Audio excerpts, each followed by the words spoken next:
മാവേലി പിന്നെ കണ്ടത് ജയിലോണമാണ്.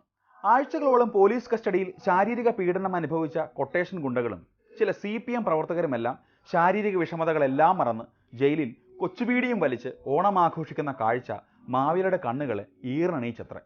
കൊട്ടേഷൻകാർക്കും ഓണം ആഘോഷിക്കണ്ടേ? അല്ലെങ്കിലും മാവേലിക്ക് ദേവേന്ദ്രൻ നൽകിയ കൊട്ടേഷന്റെ ഓർമ്മയാണല്ലോ ഓണം.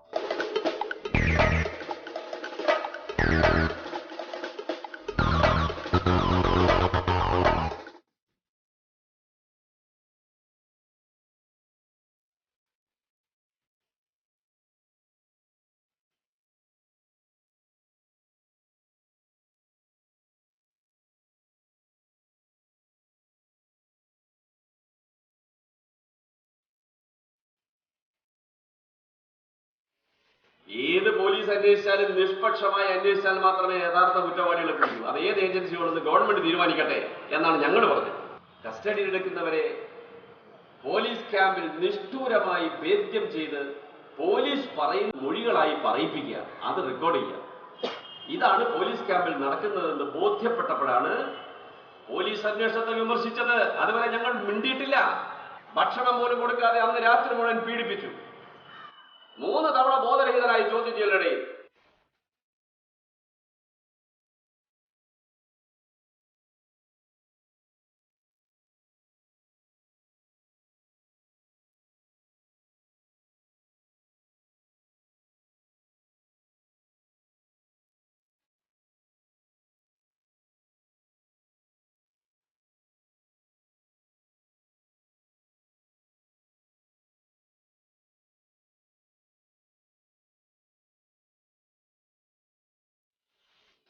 മാവേലിയത് ഓണം മാജിക്ക് ഇന്ന് അങ്ങോട്ട് കളിക്കുക. ബിരിയാണിയാണ് കഴിച്ച് സദ്യ മനസ്സിലായോ? ജയിലിലെത്ര സുഖം പുറത്ത് കിട്ടില്ല. ഇനി പാതാളത്തിലേക്കല്ല നാളെ പോണത്.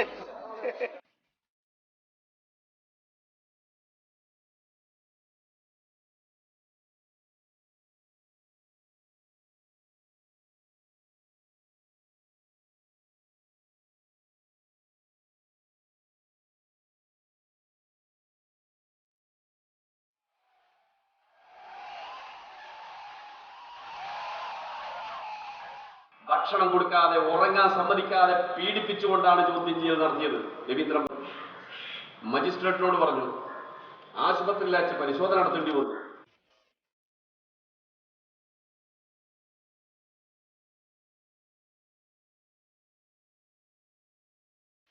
ചില ചാനലുകൾ ലൈവ് ടെലികാസ്റ്റ് ചെയ്യുന്നുണ്ട്.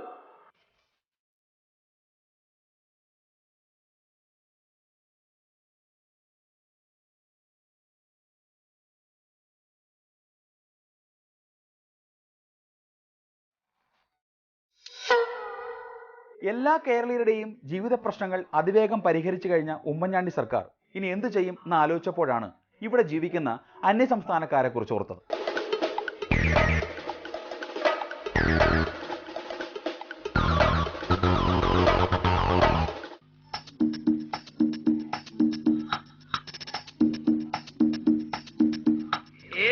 എന്നാൽ 1, ദോ എന്നാൽ 2, തീൻ എന്നാൽ 3.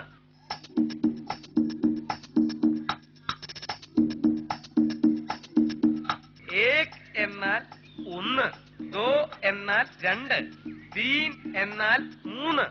കേരളത്തിന്റെ എല്ലാ മേഖലകളിലും അനിവാര്യമായ ഒരു ഘടകമായി മാറിയിട്ടുണ്ട് അന്യസംസ്ഥാന തൊഴിലാളികൾ. നിങ്ങൾ നേരത്തെ മുദ്രാവാക്യങ്ങളെ കുറിച്ച് പഠിച്ചപ്പോൾ ഞങ്ങൾക്ക് തോന്നി ഞങ്ങൾക്ക് ഒന്നിച്ച് പ്രവർത്തിക്കാൻ സാധിക്കും. അങ്ങനെയാണ് ഇനി സമ്മേളനങ്ങൾ നടന്നത്. ഞങ്ങളുടെ സന്തോഷത്തോടു കൂടി നിങ്ങളെല്ലാവരെയും കോൺഗ്രസ് സോഷ്യലിസ്റ്റ് പ്രവർത്തകർ നേതാക്കൾ ആത്മാർത്ഥമായി അഭിമാനത്തോടു കൂടി ജനതാദളിലേക്ക് സ്വാഗതം ചെയ്യുകയും ഈ പറഞ്ഞ ഇതോടുകൂടി നമ്മളും നിങ്ങളുമെല്ലാം ജനതാദളായി മാറിയിരിക്കുകയും ചെയ്യുന്നു. കേരളത്തിന്റെ ചരിത്രം നമ്മൾ മാറ്റും. അടുത്ത തെരഞ്ഞെടുപ്പോടുകൂടി കേരളത്തിൽ നമ്മൾ ആരാധനകൾക്ക് മനസ്സിലാവും.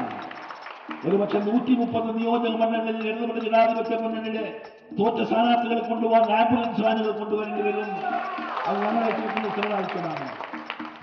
കേരളത്തിന്റെ എല്ലാ മേഖലകളിലും അനിവാര്യമായ ഒരു ഘടകമായി മാറിയിട്ടുണ്ട് അന്യസംസ്ഥാന തൊഴിലാളികൾ.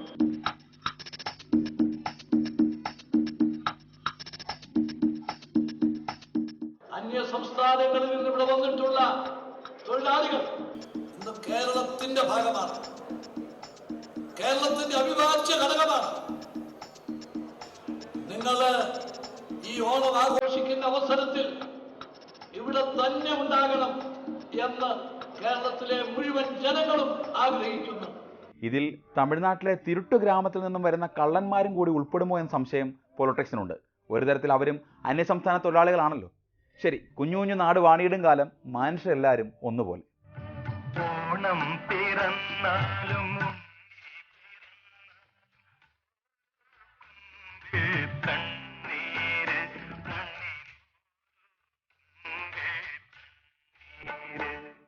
जगह का विधायक हूँ। मेरा नाम भाई बी ईडन है। आप सब लोगों को ओणम की शुभकामनाएं दे रहा हूँ। और आप सब लोगों को मालूम है हमारा मुख्यमंत्री जी यहाँ मौजूद है। आप सब लोगों को बहुत ही बात उनसे करना होगा। आपके जो काम से संबंधी है बहुत ही विषय पर उनके साथ बातचीत करना होगा आपको। आपका तोड़िल मंत्री भी इधर मौजूद है। हिंदी नहीं मालूम? उल्लू का पता, उल्लू का पता.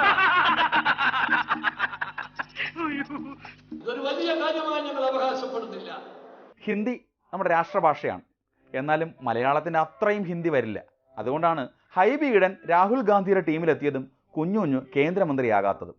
എന്നാലും അന്യസംസ്ഥാന തൊഴിലാളികളുടെ മുന്നിൽ തങ്ങളുടെ ഭാഷാ പ്രാവീണ്യം വ്യക്തമാക്കാതിരുന്നാൽ അവരെന്ത് വിചാരിക്കും? ഭാവിയിൽ അവരുടെ സ്ഥിരതാമസമാക്കി വോട്ടർമാരായാലോ? അതുകൊണ്ട് ഒരല്പം ഹിന്ദി ക്ലാസ് ആകാം.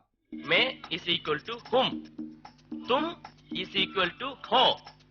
മേൻ കർത്താവായിരിക്കുമ്പം ഹും എന്ന് ചേർക്കണം, തും കർത്താവായിരിക്കുമ്പം ഹോ എന്ന് ചേർക്കണം. മേൻ കർത്താവായിരിക്കുമ്പം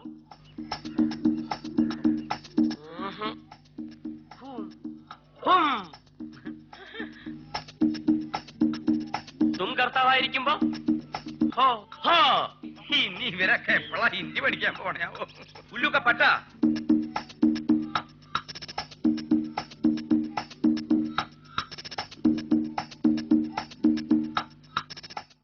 मेरे प्यारे भाइयों, आप सबके मिलकर मैं बहुत खुश है। आपको मालूम होगा केरल में अभी ओणम है। ओणम हमारा देशीय त्योहार है।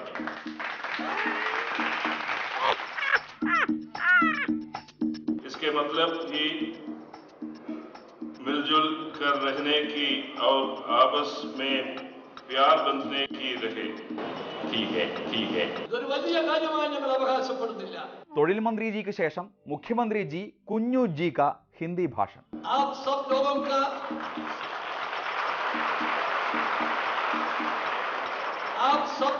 का सहयोग हमें चाहिए.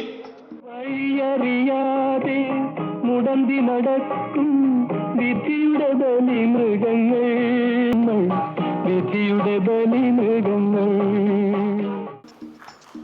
सब भाइयों को ओणम का शुभकामनाएं. കരളിലെ ചെപ്പിൽ സ്വപ്നമെന്നൊരു കള്ളനാണയം ഇട്ടരാറ്. കരളിലെ ചെപ്പിൽ സ്വപ്നമെന്നൊരു കള്ളനാണയം ഇട്ടരാറ്. ഇതൊരു വലിയ കാര്യമായി ഞങ്ങൾ അവകാശപ്പെടുന്നില്ല. പാലാ നസ്രാണി ചരിത്രത്തിൽ മാണിക്കുഞ്ഞ് ചരിത്രാധ്യായം രചിച്ച് ഈ ഓണം മാണിയോണമാക്കുമെന്ന് മനോരമ വാർത്തയിലൂടെയാണ് മാവേലി അറിഞ്ഞത്. എന്നാൽ ബ്രിട്ടീഷ് പാർലമെൻറ്റിൽ പാലാ രൂപത സഹായമെത്രാൻ മാണിച്ചായൻ്റെ അധ്വാനവർഗ എക്കണോമിക്സ് മുഴങ്ങുമെന്നുള്ള വാർത്ത തെറ്റായിരുന്നുവെന്നും ലണ്ടനിലെ ഏതോ മലയാളി സംഘടന പാർലമെൻറ്റ് മന്ദിരത്തിൻ്റെ ഹാൾ വാടകയ്ക്കെടുത്ത് നടത്തുന്ന പരിപാടി തെറ്റിദ്ധരിക്കപ്പെട്ടതാണെന്നും പിന്നീട് എല്ലാവരും അറിഞ്ഞു. അല്ലെങ്കിലും ബ്രിട്ടീഷുകാർക്ക് അങ്ങനെ അബദ്ധം സംഭവിക്കുമോ? എന്തായാലും ഇത് സംബന്ധിച്ച് പൊളിറ്റിക്സിനോട് സംസാരിക്കാൻ മാണി സാർ തയ്യാറായിട്ടുണ്ട്. അപ്പോൾ തുടങ്ങാം മാണി സാറേ.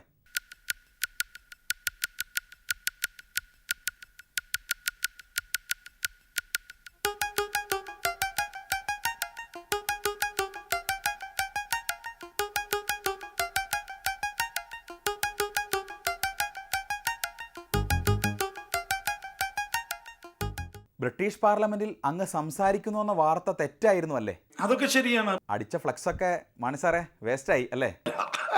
സത്യമാണോ എന്ന് മാണി സാറിനോട് പോലും ചോദിക്കാതെ വാർത്ത കൊടുക്കാൻ പാടില്ലായിരുന്നു അല്ലേ മാണി സാറേ? അതൊന്നും പ്രശ്നമൊന്നുമല്ല, ഒന്നും വലിയ പ്രശ്നം, അത് ന്യൂസ് വാല്യൂ ഇല്ല അതിന്. നിങ്ങൾ ആദ്യം തിയോളജി പഠിക്കുക. അല്ല സാറേ, തിയോളജി എന്താണെങ്കിലും തെറ്റായ വാർത്ത തന്നെയല്ലേ? അത് തിരുത്താൻ അങ്ങേക്ക് ബാധ്യത ഇല്ലായിരുന്നോ? അതോ അതൊരു ക്രെഡിറ്റ് ആയി കരുതിയോ? ശരി, ഇതല്ലേ വിദ്യാഭ്യാസമുള്ള കേരളത്തിൽ ഡിബേറ്റ് അല്ലേ നടക്കേണ്ടത്, ഡയലോഗല്ലേ നടക്കേണ്ടത്. ഡയലോഗിനെ എന്തിനു ഭയപ്പെടണം? ഡിബേറ്റ് ഒക്കെ നടക്കുന്നുണ്ട് സാറേ. എന്തായാലും വാർത്ത തിരുത്താൻ മാണി സാറിന് ബാധ്യത ഉണ്ടായിരുന്നില്ലേ?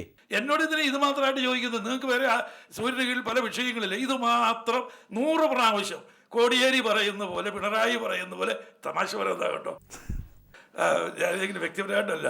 ഇത് 100 പ്രാവശ്യം എന്നോട് ചോദിക്കുക. 100 പ്രാവശ്യം എന്തിനാ? ശരി, ഒന്നുമില്ലെങ്കിലും ലണ്ടൻ മലയാളികൾ വിളിച്ചല്ലോ, വേറെ ആരെയും അവർ വിളിച്ചില്ലല്ലോ. എപ്പോഴാണ് താങ്കളുടെ അധ്വാനവർഗ സിദ്ധാന്തത്തിന് ഇത്ര പ്രസക്തിയായത്?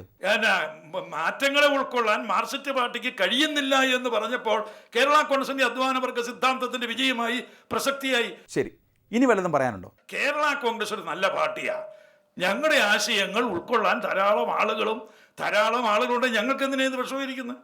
അപ്പോൾ ഇനി അധികം താമസിയാതെ കേരള കോൺഗ്രസ് എമ്മിൻ്റെ ലണ്ടൻ ബ്രാഞ്ച് സെക്രട്ടറിയുടെ പ്രസ്താവന പത്രങ്ങളിൽ വായിക്കാം അല്ലേ?